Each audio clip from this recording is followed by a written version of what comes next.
इस वीडियो में हम ये सीखेंगे कि अगर हमने एक सिंगल फेज मोटर को फॉरवर्ड और रिवर्स चलाना हो तो वो हम किस तरीके से चलाएंगे और किस तरीके से मोटर का फॉरवर्ड और रिवर्स सर्किट बनाएंगे। और इसके अलावा अगर सिंगल फेज मोटर के कनेक्शन बॉक्स में हमें 3 वायर या 4 वायर मिल रही हैं तो हमें किस तरह पता चलेगा कि कौन सी रनिंग वाइंडिंग है और कौन सी स्टार्टिंग वाइंडिंग है, तो ये सब हम इस वीडियो में सीखेंगे।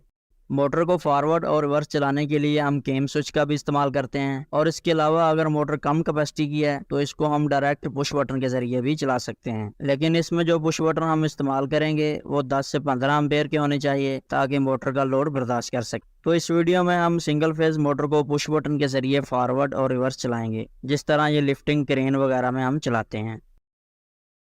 उसके बाद आते हैं हम सिंगल फेज मोटर के कनेक्शन की तरफ।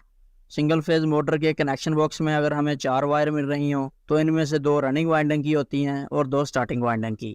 तो हमें किस तरह पता चलेगा कि कौन सी रनिंग वाइंडिंग है और कौन सी स्टार्टिंग वाइंडिंग है। इसको जानने का पहला तरीका तो ये है कि रनिंग और स्टार्टिंग वाइंडिंग के लिए जो वायर इस्तेमाल की गई होती है, जिसमें मोटी तार इस्तेमाल की गई है वो रनिंग वाइंडिंग है और जिसमें बारीक तार इस्तेमाल की गई है वो स्टार्टिंग वाइंडिंग है।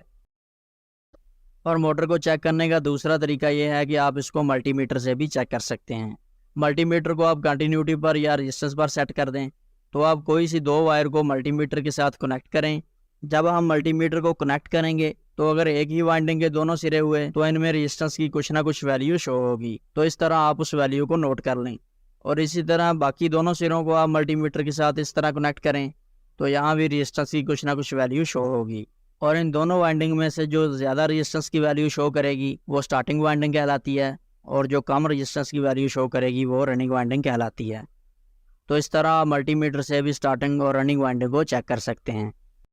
और उसके बाद रनिंग और स्टार्टिंग वाइंडिंग के कोई से 2 सिरों को हम आपस में जोड़ देंगे तो इस तरह ये कॉमन वायर बन जाएगी। और बाकी जो 2 वायर बची हैं उनमें से एक रनिंग वायर होगी और एक स्टार्टिंग वायर होगी। तो ये होगा सिंगल फेज मोटर के कनेक्शन और इसकी लीड्स को चेक करने का तरीका कि इस तरह हम इसकी लीड को चेक करके रनिंग और स्टार्टिंग वाइंडिंग को जान सकते हैं।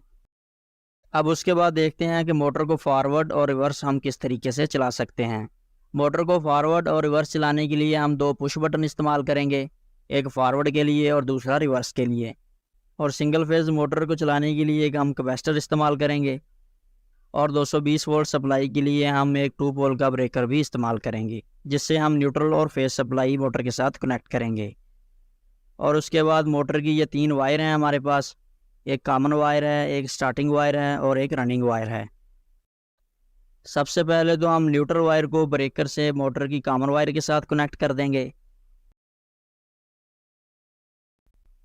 उसके बाद हम फेज वायर को लेंगे और रिवर्स पुश बटन के साथ कनेक्ट कर देंगे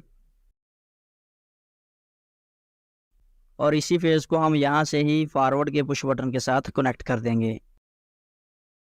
अब उसके बाद फॉरवर्ड के पुश बटन की दूसरी साइड से हम फेज को लेंगे और रनिंग वायर के साथ कनेक्ट कर देंगे और यहाँ से ही फेज को हम कैपेसिटर के एक टर्मिनल के साथ भी कनेक्ट कर देंगे। अब उसके बाद कैपेसिटर के दूसरे टर्मिनल को हम स्टार्टिंग वायर के साथ कनेक्ट कर देंगे।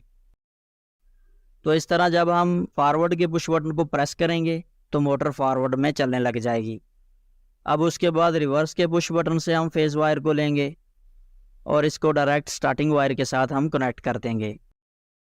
तो इस तरह जब हम रिवर्स के पुश बटन को प्रेस करेंगे और जितनी देर इसको प्रेस करके रखेंगे तो मोटर रिवर्स में चलती रहेगी। उसके बाद जब हम फॉरवर्ड के पुश बटन को प्रेस करेंगे और जितनी देर इसको प्रेस करके रखेंगे मोटर फॉरवर्ड में चलती रहेगी।